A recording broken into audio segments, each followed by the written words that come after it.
Hi everyone, it's Joseph Harwood, and I'm bringing you my podcast experience, Agitprop interviews. I fell in love with podcasts after finding out how relaxing and interesting they could be. In this series, I will be sharing stories. I will be delving into different facets of what I'm interested in, from food to lifestyle to travel to spirituality, and I'm very excited to share this from an LGBT perspective. Please enjoy them. They're always peppered with things that make me a little bit more curious, and hopefully they'll make you a little bit more curious too. Today's podcast is going to be an interview with the incredible Daniel Lismore.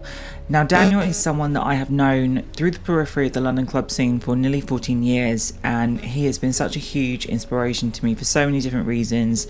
Not only because he lives his life as artwork, and he has done so much incredible artistic ventures that I'm sure you guys are aware of, from creatively directing a fashion brand to many exhibits that speak about selfies, and well before it became a common phrase, this was being debuted in the Tate in London. He's also an incredible humanitarian, and I've always been really enamoured with how much he is invested in looking into different forms of human rights, whether it be in countries that we don't have LGBT rights, or whether it's moments of extreme poverty or famine. I've always been very impressed with Daniel because he has been a considered and articulate advocate for many human rights causes throughout the last 10 years at least. I've always been really kind of amazed and inspired to do similar things because I didn't see many LGBT people before, I'd say 2015, taking a huge interest in the globe and the planet and environmentalism or human rights in different countries. He really has walked the walk, and so many people have been kind of like big figures in the London scene and have been fashionable and gorgeous and stood out. But Daniel genuinely is a kind and polite, lovely and welcoming and embracive individual. And I was always inspired when I was younger to be like that to younger people that came after me. I didn't want to make people feel uncomfortable or to declare myself as superior to them. I wanted them to learn from my mistakes and my successes and do their own thing. And that's, to me, what Daniel has done. He's always been embracive of new people, and he is a really incredible person. I really wanted to know about his story. I wanted to know how he met Isabella Blows. That was something that was kind of fascinating to me from the get-go. And I remember even from MySpace days, like this incredible androgynous supermodel who had this lineage and this link to Isabella Blows. And then she passed away very sadly. And I didn't understand how that all came together with him. So I asked him all the questions, and hopefully you guys will enjoy the conversation. So I always start off asking people about where they began. And I understand you grew up in a village called Philongley. Yeah. So I grew up in a small village called Philongley, in the middle of England. It's the village next to the very centre. And I grew up with my grandparents, and we lived in a big old house. And they bought it from a derelict house and turned it into something beautiful. My dad was an antiques dealer, and he would bring things home all the time. My family came from Dublin, on that side, and they moved here with nothing and created, something amazing. And I've always been inspired by their drive of curiosity, actually. My dad was one of those people that would just talk to anybody. And my mum would host a lot of get-togethers. In the Irish community, there's a lot of family parties. I was always really shy, but I was, watching from behind the sofa what they were all doing, and I guess that kind of stuck in my head. So yeah, that's where it started. And I knew you initially because you were like a supermodel that was very androgynous. And when I was a kid, they were trying to groom me into being this little supermodel, which I was not fit for at all. But you were someone that I always reference as being like, oh my God, this person has done it. How did you become a model? What was the story behind that? I was 15, maybe 16. And I went to the clothes show at the NEC, which was like a big fashion event. And I was scouted as a model. And I thought it was a scam, to be honest, because at that time, there were many of these strange model agencies around. And you heard about it on the television that some of them were a scam, some of them, were legitimate. So what happened was, I remember it so well actually, and it's weird that it's all just come back to me. A year later, I went again, and there was this lady called Debs, and she was from an agency in Manchester. And so she came up to me, and all of her other model scouts came up to me. And I thought, wow, this must mean something. I got scouted about 7 times that day in the place. So I was scouted by Select also. And I went to London. I was scouted by Select. Out of thousands of people, I was chosen out of 5 people. I was there for a few days, and I remember I started with a famous model at the time. He did all the Dior campaigns, called Daniel T.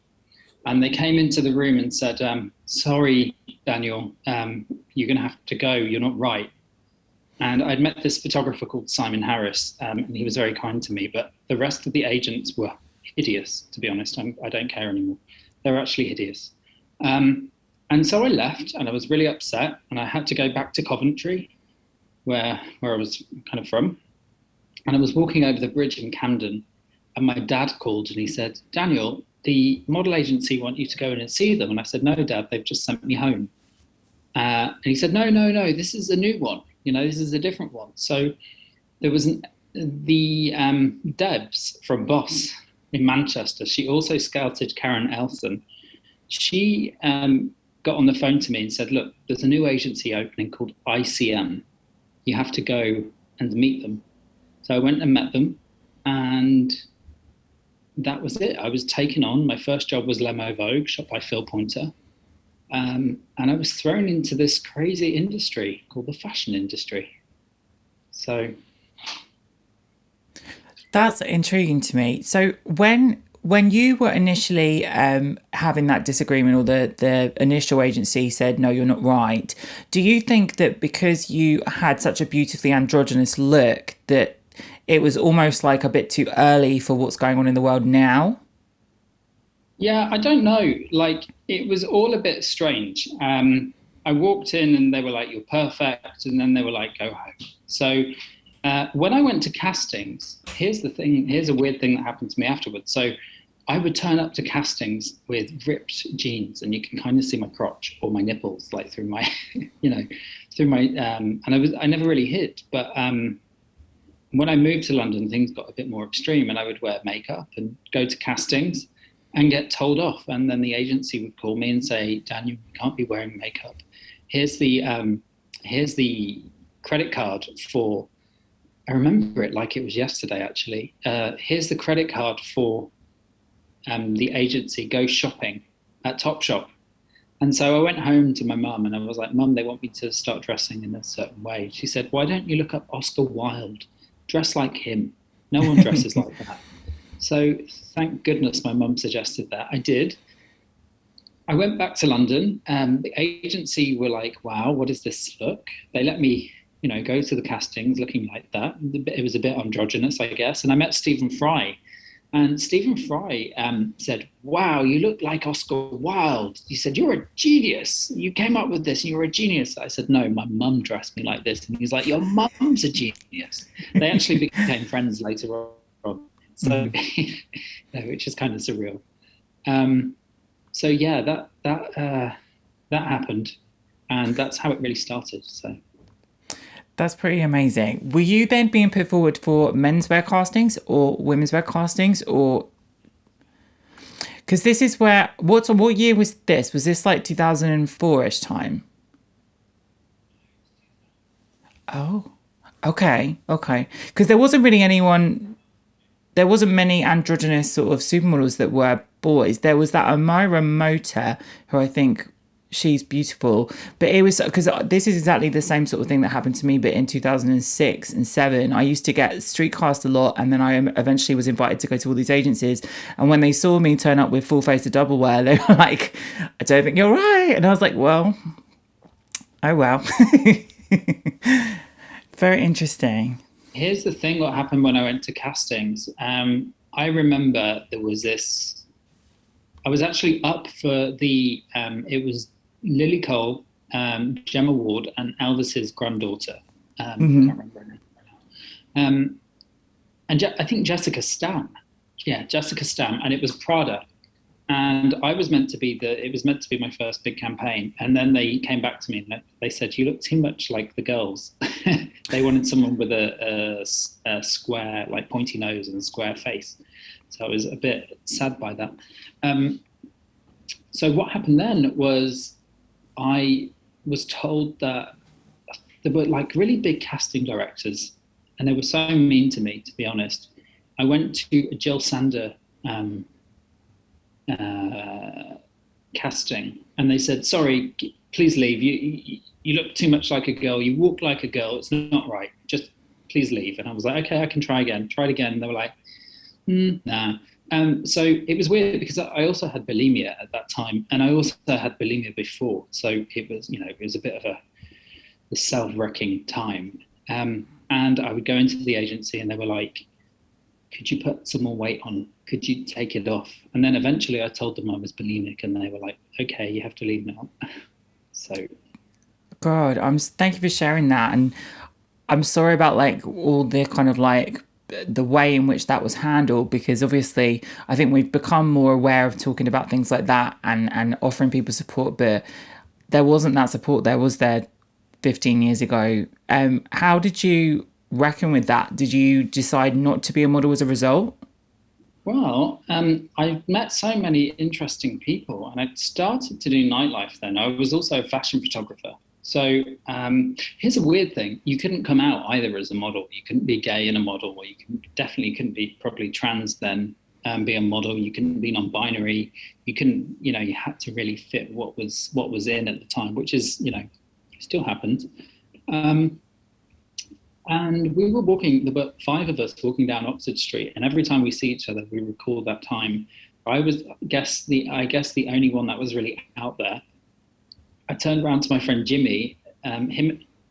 We just went to Kenya like 2 years ago together because we had a mutual friend who wasn't very well, and we were talking about all these times when we were hanging out, and none of us knew that each other was gay or the others were gay. And like we were walking down Oxford Street, and I was like, "Yeah, I like boys," and Jimmy was like, "Yeah, so do I," and we were like, "Oh, we thought you did," and then my friend Ben, he was like, "Yeah, I'm gay too." And then my friend JJ, who was he used to do the door at lots of the clubs in London, he was like, "Yeah, I'm gay," and we're like, "What is going on?" So we were all scared, And then I went to Milan, and that was even worse. So, yeah. A don't ask, don't tell mentality. I remember reading, now I don't know if this is right or wrong, but you can tell me if this is very far out there, but I thought you were affiliated with Isabella Blow, and she was kind of like a mentor to you before she sadly passed away. How on earth did that come to be? Well, I was at this on-off thing, which is like it's kind of on schedule, off schedule fashion week event with loads of designers showing their work. Mm-hmm. And she walked in. She had her nose in the air, and she walked around, and she looked at everything, and she walked straight up to me. She said, "You're the most interesting thing in the room." She said, "Are you a milliner?" And I was like, "No." She said, "Did you make the hat?" And I was like, yeah, kind of, yeah. And she was like, "So you're a milliner?" I said, "No." So, but you made the hat. And I was like, "No, well, kind of, but I just." And then I said, "I'm a photographer." She said, "Okay." And then she said, "I like your suit." And I said, "It was Marc Jacobs." And my mum brought me to Birmingham to buy me this pink, kind of purple pink Marc Jacobs suit. And I had this like flat top hat on, which was made out of card and glitter. And she then took me over to a seat area, and she said, "If you can take a good photo of me, I will let you, I have a project for you." And I didn't know who was with her at the time, but now I know it's her friend Jo, who we're really good friends, but we didn't realize it was each other at that time or later on. So So what happened was she had a cigarette in her hand, and the man came over, and the smoking ban just came in and said, "Sorry, madam, you can't smoke in here." And she literally put the cigarette in his hand. Which, she had a glass of red wine. She put the red wine in. So imagine like a leather seat, which was like in the shape of a donut, and Okay. she put the red wine in the middle of it. And she got talking, and then she jumped back. And as she jumped back, I jumped under and took the red wine out. She was like, "What are you doing?" I said, "You're about to jump in your red wine." Anyway, took some pictures of her. A lot of other things happened on the first encounter. And she said, "I hate them." And I was like, "Oh my God, why?" And sadly, her feet were in them, and she was recovering from jumping off the Hammersmith flyover. So that was very sad. I didn't realise that had happened. And she then said, "Take some more." And so I took some more, and I was like, "Please give me another chance." She said, "Okay." And I took these pictures of her, and they were all blurry. And she said, "I love them. They're beautiful." And so I gave her my number, and I was with my mum actually. She called me, and I was like, "Mum, it's her. She's calling me." So she brought me to her house in Eaton Square. She set up stylists and the model, and all the clothes, and I documented her wardrobe, which is amazing. So I took this model around her, around the house, and also around Eaton Square. And there were other houses, and when the doors opened, I was like, "Wow, it looks gorgeous in there. I wonder if they'll let me take some pictures." So I was taking pictures in other people's houses, and there was this Rolls Royce, and it was so fascinating. Like her world and everything she touched was like magical, and that's how I met Izzy. And within that kind of like whole world, I guess you could say that seeing this kind of like ridiculous amount of luxury, and coming from like a normal background, and then seeing the power of all these incredible clothing, and noticing like within your own wardrobe how when you chose to dress like Oscar Wilde, someone saw you that was amazing like Stephen Fry, or when you had this incredible hat, someone saw you like Isabella Blow. Like, did you start to realize the power of what you wore then? Yeah, I knew from a young age. Me and my brother had a dressing up box, and then I hung out in Coventry in the goth scene. And then when I moved to London, I went to Nag Nag Nag every night, and I saw, it was a place called the Ghetto, and I remember seeing Boy George and Pete Burns and Bjork and Kate Moss and Princess Julia and Tasty Tim and all these cultural icons that we know. Just on the dance floor, going crazy, and it was like I found my home. So. That's, yeah. I made the most terrible mistake because I was probably about 13 or 14, but pretending I was an adult on MySpace. And some of the London gays were trying to kind of like bring me up to the London scene when I was a little kid. And I was just like, oh, okay. And I remember one of them asked me, he was like, "Oh, are you going to go to Pop Stars?" And this is when like the TV show Pop Stars was on TV. And I was like, yeah, I'd love to audition for Pop Stars. Like, me and my naivety, not knowing it was a London nightlife. Oh my God. But all of these places, they were like, they were in my periphery, but I was a little bit too young to go there. So I can only imagine how much fun you had. Yes. Oh my gosh. And I discovered the clubs before I started modeling, actually. I studied photography, and I was obsessed with the work of Stephen Arnold and David LaChapelle. I had a wonderful teacher, a photography teacher, and she was a lesbian, and she really got me. She was one of those people that got me. And she showed me this work, and I became obsessed with it. So I did a few photo shoots trying to like copy Stephen Arnold, and I met this guy on Gaydar, and he Back in said the he had a day. friend from London. And I was like, well, can I maybe photograph him? Because my my boyfriend at the time let me down and said he wasn't coming to the photo shoot. So this guy called Andrew, who is one of my best friends today, he came to the shoot. I photographed him, and he invited me to London and took me to Pop Stars, and took me to the Ghetto, and took me to GAY and the Astoria and all these places. And I remember being so wild, like wild. And also, I remember having poppers running down Holborn tube station. Can you imagine? I mean, first of all, how dangerous. Second of all, it was like there was no gravity, and so that's how the night would start. And that was just the start of me exploring London. But I also met a man called Oliver Rothschild, who still remains one of my good friends.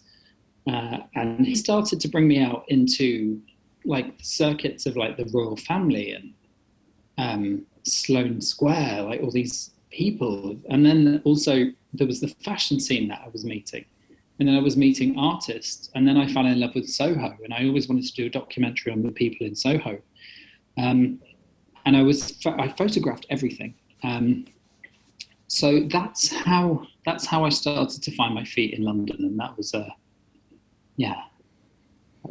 that was that. I've met that Oliver before. I was at Wahiki or wherever, I think it's called. What's that? It's like a tiki bar place. That one. Yes, I was on a date with this ridiculous man, and he was there. But I will tell you that maybe off the podcast. So you realised how amazing nightlife could be and how fun and how you found your sort of tribe, and then you began to create these incredible visual presentations, and was highly recognised because of them. When did you start to really build that visual?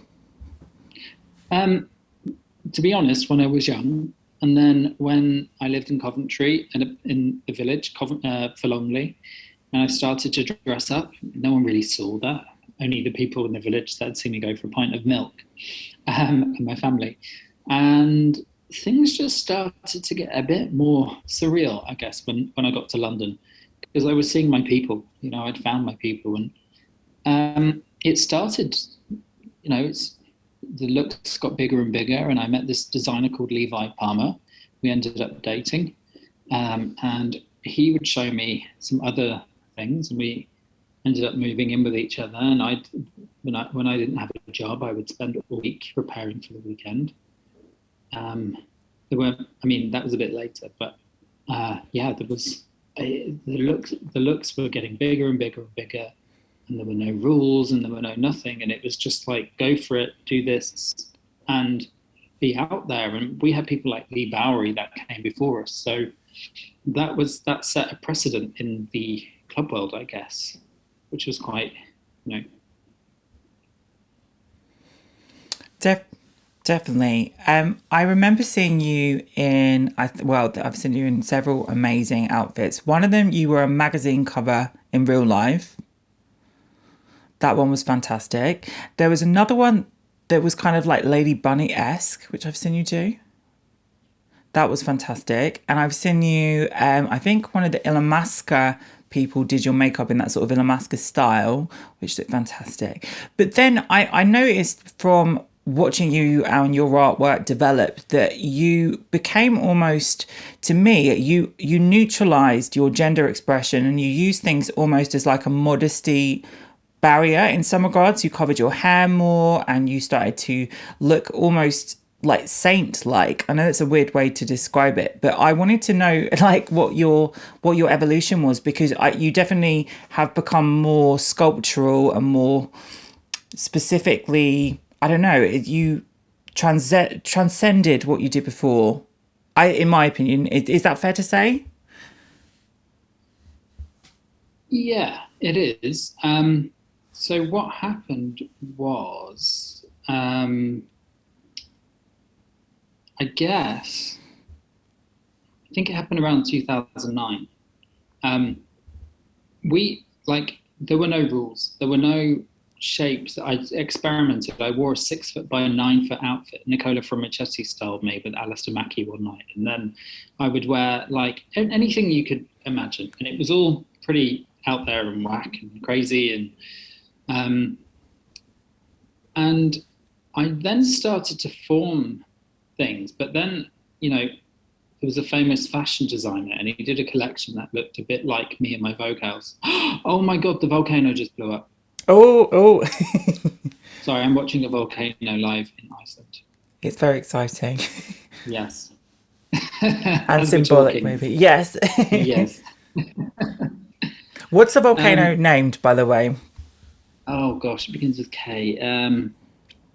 Oh, I can't. Don't know. It's happening right now in Iceland, and the weird thing is, I've spent a lot of time in this area in Iceland, so it's been fascinating to kind of watch. And it's a lava eruption, so I was going to ask you about Iceland in a second, actually. But during 2012, you did an exhibit at the Tate, which was a self-portraiture kind of beautiful imagery of yourself in different outfits. And I guess that's the first big exhibit you did, or did you do any prior to that? that was the first X art exhibition. And here's the weird thing: it was a self-portrait exhibition. It was Mm-hmm. called. Um, and it was hundreds and hundreds of images of me at this in this project that I think it was called Tweet Me Up, and it was before the word selfie came along. And strangely, my manager Oliver Luckett produced that selfie thing. I was meant to be in the video, but never made it. But anyway, uh, so the idea of a self portrait was really interesting to me, and I've always loved the idea of Cindy Sherman. And Mm-hmm. recently, I've had the pleasure of actually speaking to her, which she blows my mind. So, um, and it was documentation as well of my art, and people sometimes didn't get it, sometimes they still don't, but I don't mind that. So it's just been that. So that was my first art exhibition. It did really well. Stephen Fry tweeted about it, and Matt Lucas, and all these other people, and it kind of went viral. So they asked me to do another one at the Take Britain, and that one I had a little experiment. I guess maybe it was also self-sabotage, but I didn't invite anybody. Um, so that was interesting to see how the public reacted. Um, yeah, and you were talking about looks earlier. That magazine cover was the ID honorary. So it was with ID, and they gave me an honorary ID cover, but I actually wore it instead. I And that was remember. with, yeah, that was with Kloss Film. So I was just thinking about that. That was also a take on what I do, and going back to the Lady Bunny thing. Lady Bunny is like, she is like my spirit queen. And we talk all the time on the phone, and she calls me up sometimes. She's like, Daniel, yeah, I love you, bye. And she just hangs up, and I'm like, okay. That's her in a nutshell. She's amazing. So, yeah, I don't know. That was the start of my time as an artist, but I also had a fashion label at that time, of course. Yes, Sorapol, that's right. How did you begin the collaborative? Because you were creative director of Sorapol London and you styled and dressed so many amazing celebrities and looks. When did you begin to brand that and how did that start? Well, he was at London College of Fashion, and I was a bit fed up of nightlife. And this was like, I had years and years in nightlife, and through some of the most fabulous parties on the planet. um, I always say when if I can't get into a party somewhere, I'm like, it's fine. I've been to every other one on the planet. It's okay. It's not very often that happens, but it does happen. Um, but he was at college. I really needed to get out of nightlife, and I wanted to do something in fashion. And I was known for my fashion and Fashion Week, and being working in the fashion world in so many different ways. I've worked with loads of photographers and designers, and I worked for even selling designers' clothes at one point. I worked at Vogue, and I did all these things, and it was like, well, I've met all these people. Let's create a fashion label together. And so we started Soropol, and it was on his student money. And his dad went mad when we found out. But that's how we started. And I invited every single person I ever met to the first show. And it was at St. George's Church on Hanover Square. And the priest, the priest was like, no nudity. Yet he was the one with the camera. It was like quite funny backstage, like, well, not funny, but the priest was like taking pictures just for the for the website. And I was like, well, what is going on? Anyway, Oh, God. And then we had Jade Ewan, who's one of the Sugar Babes. She opened the show for us, and what we did was got really young, talented, interesting people, and we gave them a chance to make with us. And we came up with a collection. And that first collection, everyone hated it. But today, it looks like all the things like you might see, Valentino or Bjork or Pam Hogg or all these brands and labels. And what we did then it was frowned on. But now it's kind of cool. So I think we were always so ahead of everything. And that's always been a problem for me.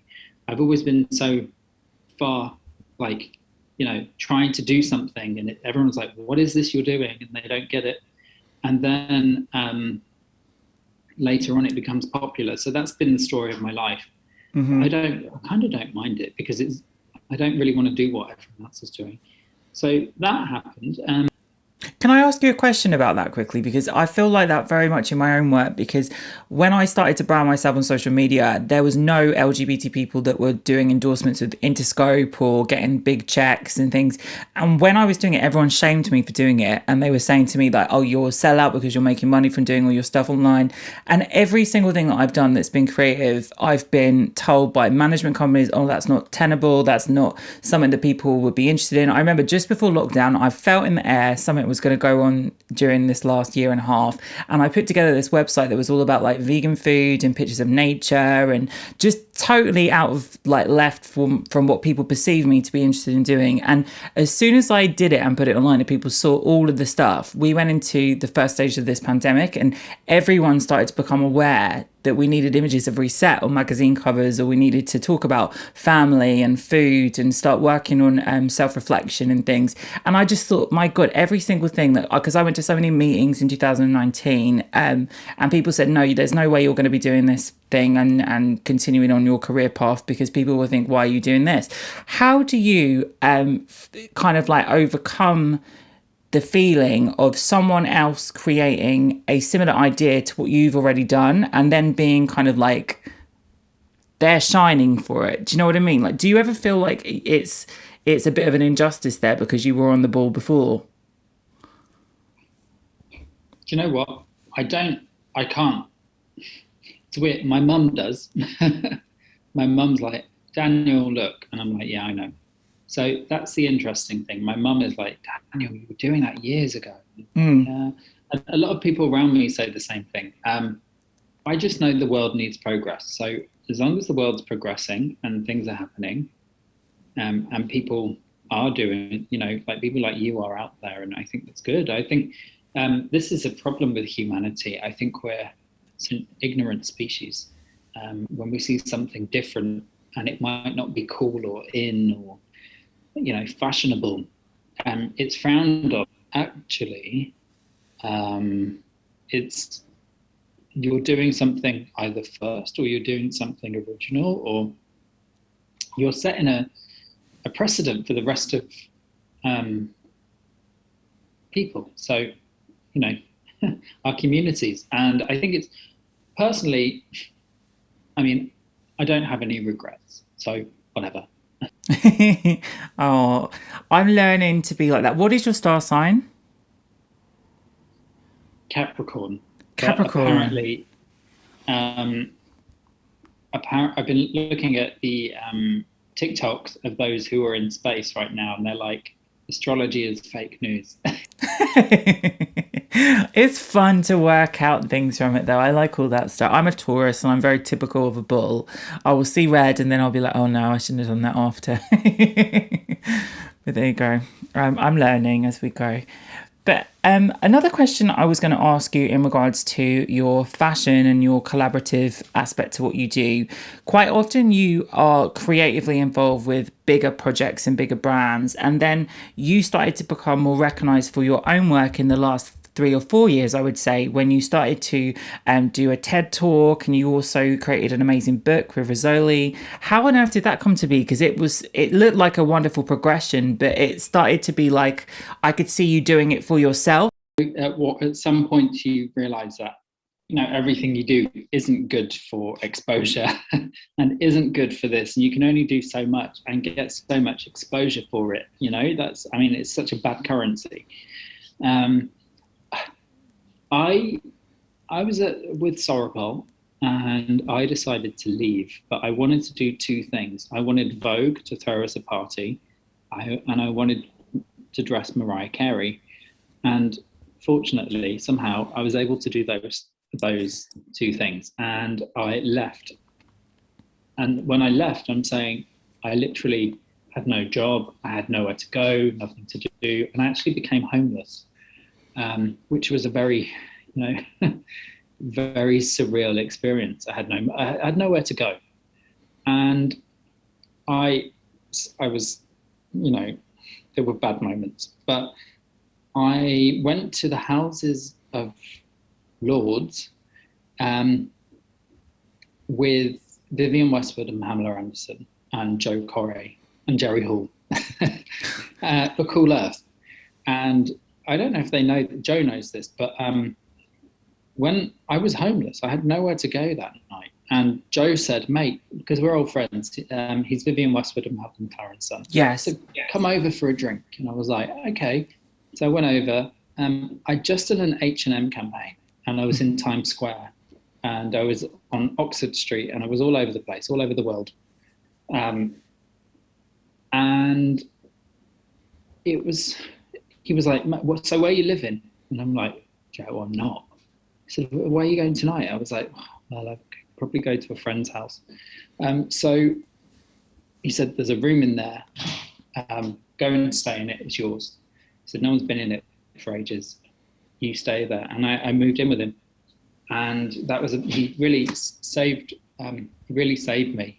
So him and his girlfriend went away on holiday, and I called my mum and I said, look, you're not going to hear from me for a few days. I need to figure out what I want to do with my life. And so I put 6 pieces of paper on the table, turned off all the electricity, including my phone and the internet, and wrote down what I wanted to do. And, this is not a nice thing to say, but a bit of a trigger warning. There was a balcony, and it was like, there's a balcony there, or do I continue? And I decided to continue, thank goodness. And so I came up with an idea at that moment. Having a 40-foot container with clothes in and being homeless is a huge problem. So out of desperation, and also an idea that was put to me years ago by someone in Barbican, was to do an exhibition of all the things that I'd ever worn. And of course, I live my life as an artwork. So, is it a fashion exhibition or is it not? So I went out 3 days later. I went to a Vivian Westwood party. I met someone called Rafael Gomez. He worked for Vivian doing all of their exhibitions. And he said, well, what are you up to? And I said, well, I want to do this exhibition. And he was like, oh, okay. He said, well, I'm going to the Savannah College of Art and Design. Send me it. And I always say this, but when you're in a party and everyone's talking and nothing ever happens from that talk. Yes. Nothing ever happens. Well, he called me 2 weeks later and said, send over what you have. And I said, you're going to have to come and see it. And it was in a big old lockup, which, I managed to borrow some money to pay for. He came, it was in Coventry, went back to my mum's house, and we opened up the container. And as an artist and also a designer, and all these things that these industries that we're so used to working in and hearing the word no too much, he said yes to nearly everything. And so we ended up shipping it to Atlanta. I built 32 sculptures. I wanted to do 32 because that was my age. They were 3D tapestry versions of my life as living as art. So that's what, and that's how that exhibition came around. So I was so fortunate for that to happen to me, and that just changed my whole life. So then I did a book, and the exhibition started to travel. Hamish Bowles from Vogue, I reached out to him and said, he said, you're finally doing something on your own. And I was like, yes. And so he then said, okay, we want to do we want to do a feature on it. And so the feature became the third biggest thing on Vogue.com that month, which was huge. And then CNN in Atlanta, when they do an article, it really goes viral. Mm-hmm. So they did an article on it, and they came to see the show, and it just kind of went crazy from there. And I did the book. The show then traveled around the world to different places. It's still traveling, and there are 3 dates set even after COVID, which is amazing. And so, yeah, that's what happened. So when I gave up working for everyone else, it really worked in my favor. Through the fire we rise. I think it's such a brave and brave. Is it brave? It's such an incredible sharing moment to, I think, for young artists, young queer artists, to be reminded, because to me you're a superstar. Yeah, like you've always been someone that I've looked up to, and I think that thank you so much for sharing that moment in your life and that transition into finding your feet, because often I think queer people don't know how to almost like ask for their value in stuff. I think quite often when we're working so hard and we're doing a lot of this work, oftentimes we're getting loads of wonderful things but no payment. And it's really it's one of the things that I'm really passionate about talking to young people about now, because I went through a very similar situation in 2016. It was actually a result of an injury. I really hurt my eye, and it triggered something that I had in my system and I couldn't see. And obviously, if you film under bright lights or you're doing other people's makeup and you can't see, obviously everything goes to shit. So I had to put all of my things into a storage unit, and it was like a time capsule of my whole house. I had this like huge apartment that I built myself and all this stuff. And then I've only recently been able to go into that apartment during lockdown and really sort out all of that stuff, because it was so triggering to me that I had to kind of like put myself away. And I really am inspired by what you've said and how you've got here. So thank you for saying all of this. That's obviously not the only thing you've been doing. You've also done an incredible collaboration with the English National Opera, The Mask of Orpheus and Swarovski. So what was that about? Because that was insane. Well, so Daniel Kramer. I was attending the English National Opera. My friend Nikki DeMet, who used to run the Met Club, and my friend Tyne O'Connell would invite me to the opera. And I would go, and I became friends with them. And I would bring people like David LaChapelle and Pamela Anderson, and we would have crazy nights out. And I got a phone call saying, from my friend Sarah that worked there. She said, Daniel Kramer would like a meeting with you. And I was like, oh no, they're going to ask me to do PR for them, because I'm bringing all these people. And he came in, he said, I've got your book. I want you to do an opera. And I was like, what the hell? So I did an opera. He came to my show in Reykjavik. Near the volcano? Where the volcano is just gone off. And then we worked for 2 years on an opera called The Mask of Orpheus. And we got Swarovski. The first thing I said is, I need Swarovski crystals. And they sponsored it, thank goodness. And they gave us over 450,000 recycled crystals. So that was amazing. And how I came up with that is that I dreamt. I went to sleep listening to the music, and I dreamt it. And then on the first day of preparation, all the outfits were being made at this time. Harrison Birtwistle held a meeting. It's very rare that you get to meet the person that creates these great operas. And it hadn't been done for 30 years. And I went over to him and I said, look, I hope I've done you justice. And I said, how I came up with things were not looking at references, but I dreamt. And he said, well, you got it right then. And I said, not just dreams, nightmares. He said, this is perfect. So I had his blessing. So I don't really care. The critics, this was the other thing. I said, can we just not invite the critics? Because I don't think they're relevant anymore. And obviously you can't say that to an opera organization, and they obviously can't do that. because they do sometimes depend on critics. But when the critics came, for example, they were like, so ignorant. The word is ignorance. They were like RuPaul's Drag Race in Mexico. And I was like, I'm sorry, I don't know. They seem so uncultured, yet they go to operas all the time. It's mind-boggling. So that was that. And it was amazing. It was a huge success. And it was almost like the end of a chapter just before COVID, actually.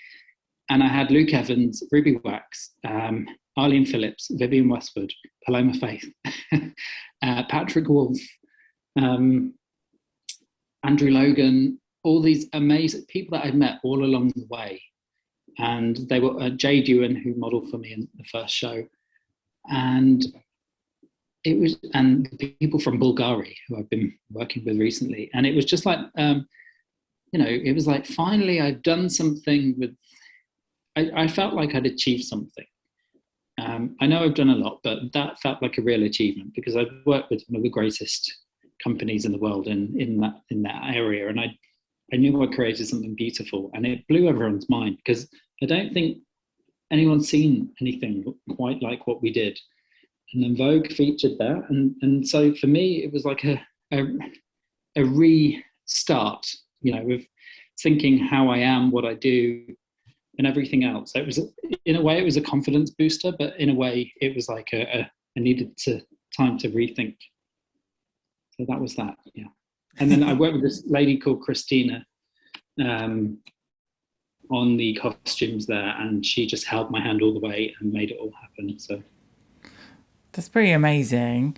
I think it's strange as well because those areas are so snobbish. It's like, I think it's very sad to me that sometimes these institutions, they maintain the rules that applied before such massive cultural changes have occurred in the real life, and they're still almost living in a time gone by. Because even with fashion, I think sometimes the fashion and beauty industry are still quite snobbish, and they're not even like as sophisticated as the ballet or the opera, and it gets even worse the more classist you go up the ladder, I guess. But it was fantastic. I that's a very strange comparison to Drag Race. I wouldn't have. What a strange criticism.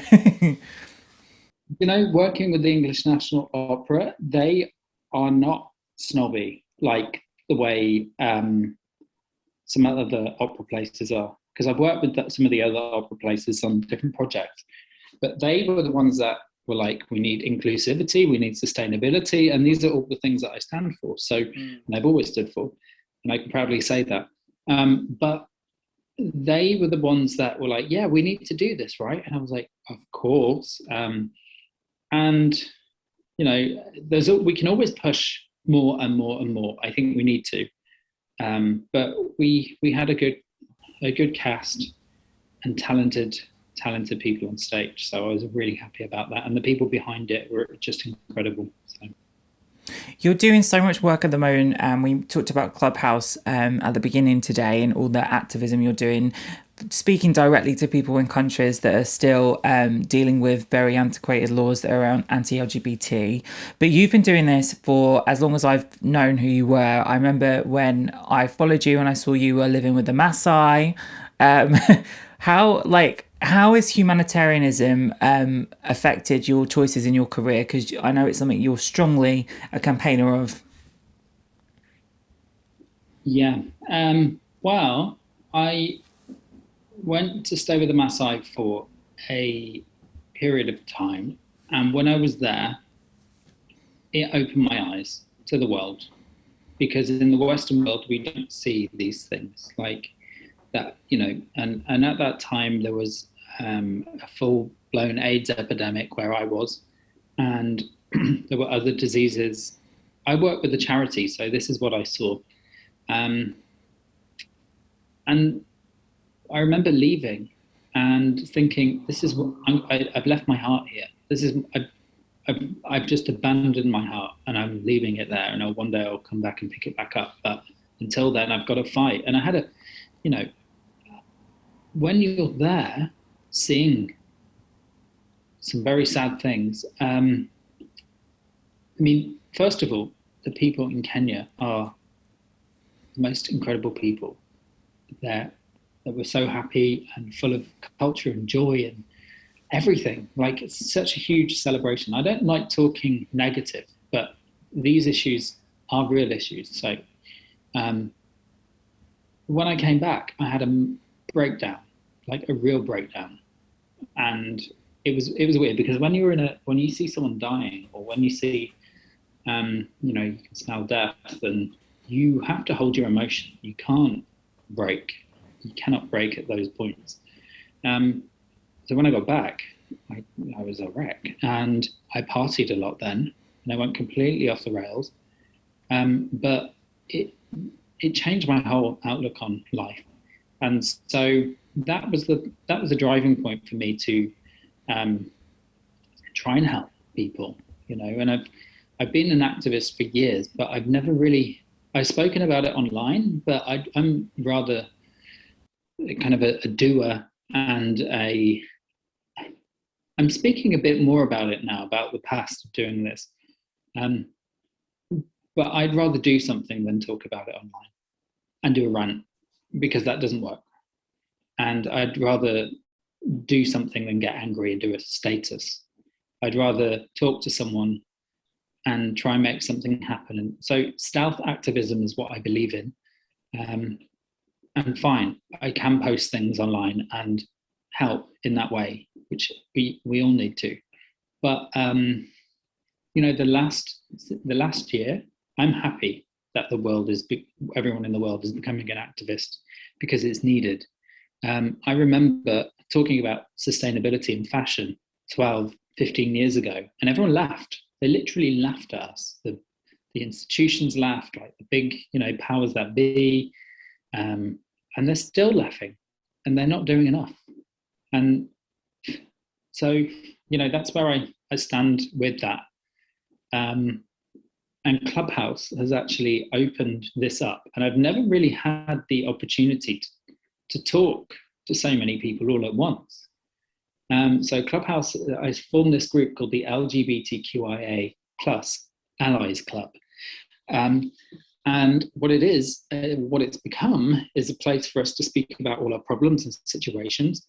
But what's happened is, because it's in like the main algorithm, people from all over the world are coming in. So they're coming from Syria, Ghana, Nigeria, Yemen, Egypt, all over. And they're telling their stories to a room full of 100 people. And in that room, we have some very privileged people, and some rich people, and some activists, and some other people from different entertainment.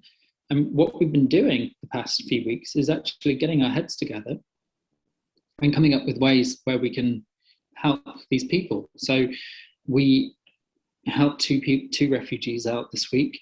The people in Ghana that were attacked by the government, we've been working with them.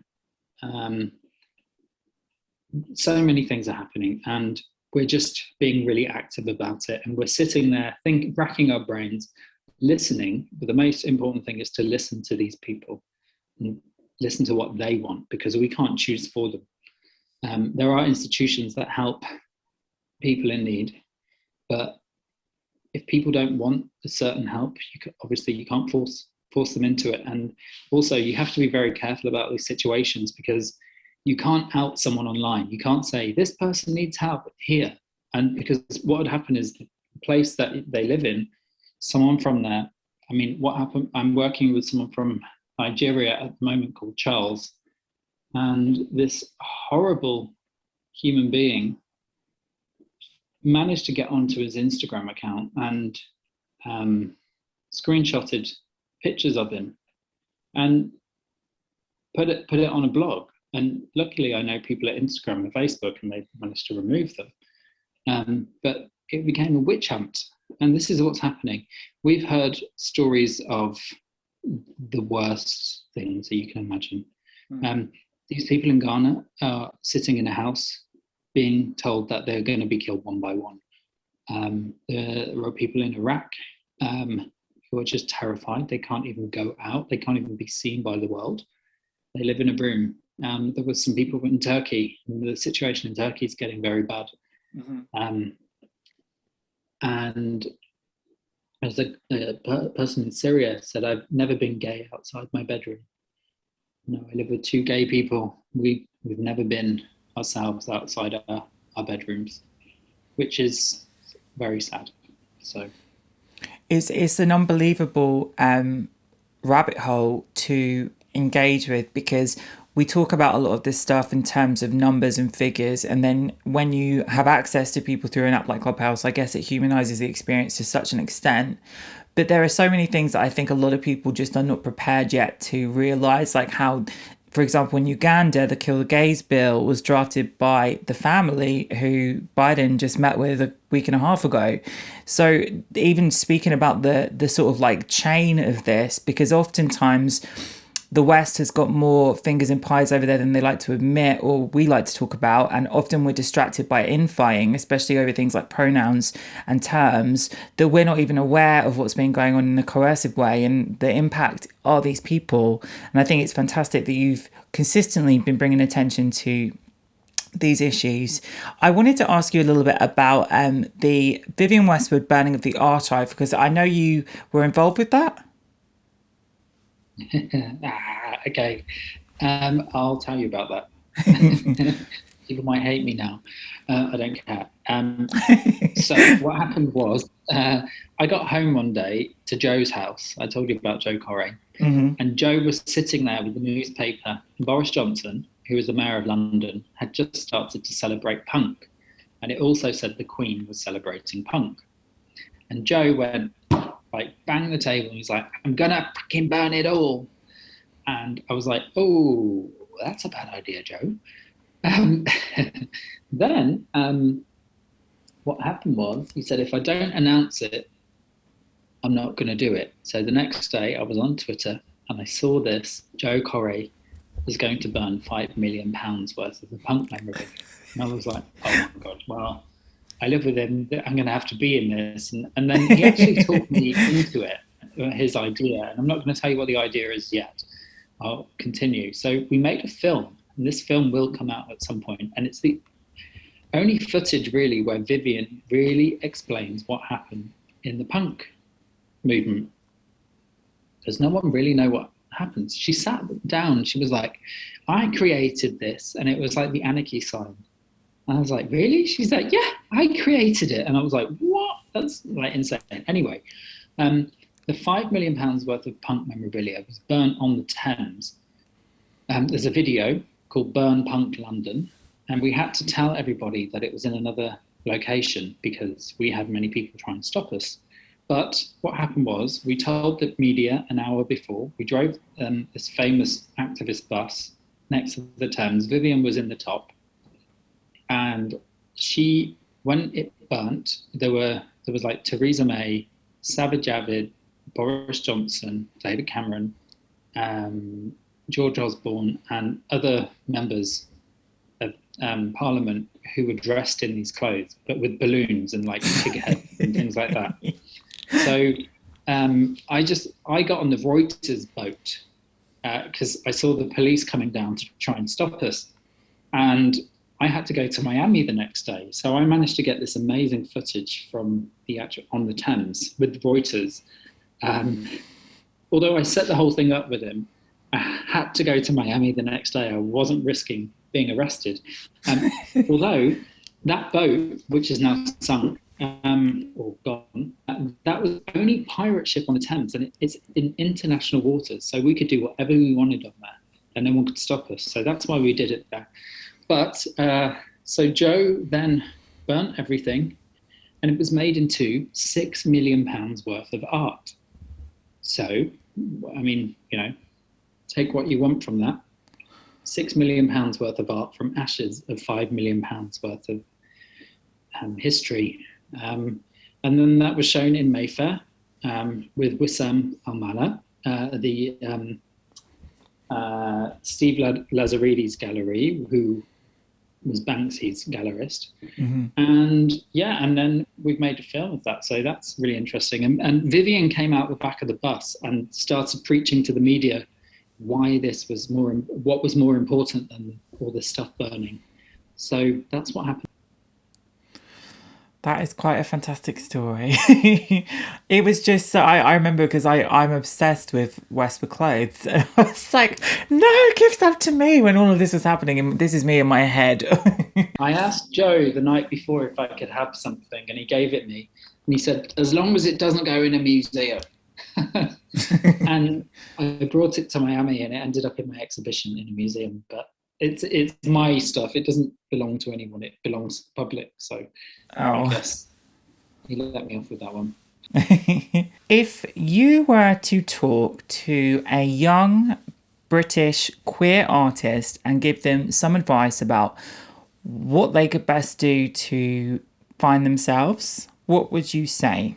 I would tell them that no idea is a bad idea, even though someone might tell them that it is at a certain time. I'd probably tell them to go for it. Just go for it. Don't hold back in any way, because you have to explore when you're young. You make mistakes. We all make mistakes. But it's important that you do that, I think. Also, I would say, do not compromise for anybody but yourself. If you're an artist, you know what? Some artists can be very selfish, but there's a reason, because they have a vision. And if you're an artist and that's your mentality, and you have a vision and you're failing in that, your mental health is not going to be good.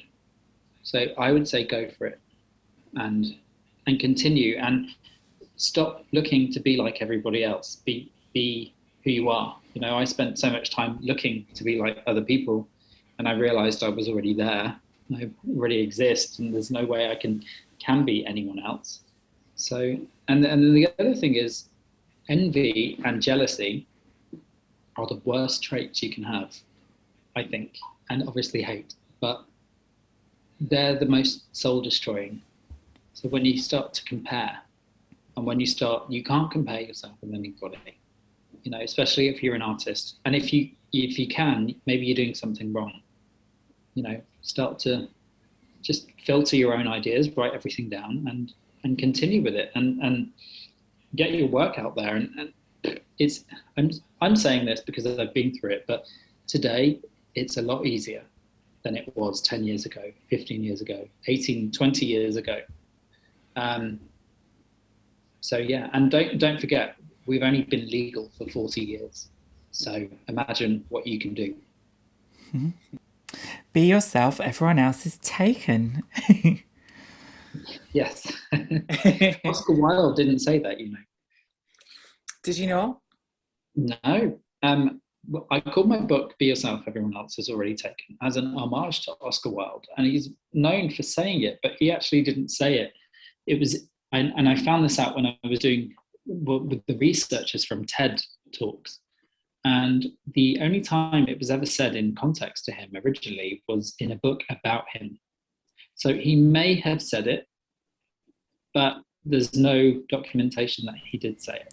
Well, you can say it. It's credited to you. Well, thank you so much, Daniel, for taking the time to speak to me. I really appreciate it. I had a lovely time chatting. How can all the people out there find you? I know you can find you and your groups on the Clubhouse, but what else is going on with you, and where can they buy your book, and what's your social media? At Daniel Lismore, all one word, on every platform, every single platform there is. I love social media, but I love Clubhouse more. And yeah, that's. And where can people buy your book? Is it available from all great retailers that sell wonderful books? It was until it sold out. But there are copies. There are copies on eBay, and they're all signed editions. So I know you can definitely get it there. I don't know how many are left, but there's a lot sold over the past few months, but they are still there, so you can go and buy one there. Fantastic. Well, thank you so much for chatting to me, and hopefully when the pandemic actually opens up and safeness for everyone happens, we can hang out and chat more. I hope so. All right, lovely. Well, thank you so much. I will I will speak to you via WhatsApp.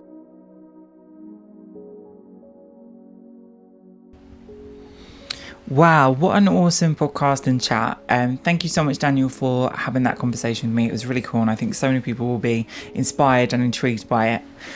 I hope you guys all check out Daniel's social media. I'll link that everywhere the podcast is listed, and also check out his work on Clubhouse because it's a really insightful way of communicating with places all around the world on these important and essential topics. I can't wait to see what's happening next. I will see you all in the next episode. Take care and love to all.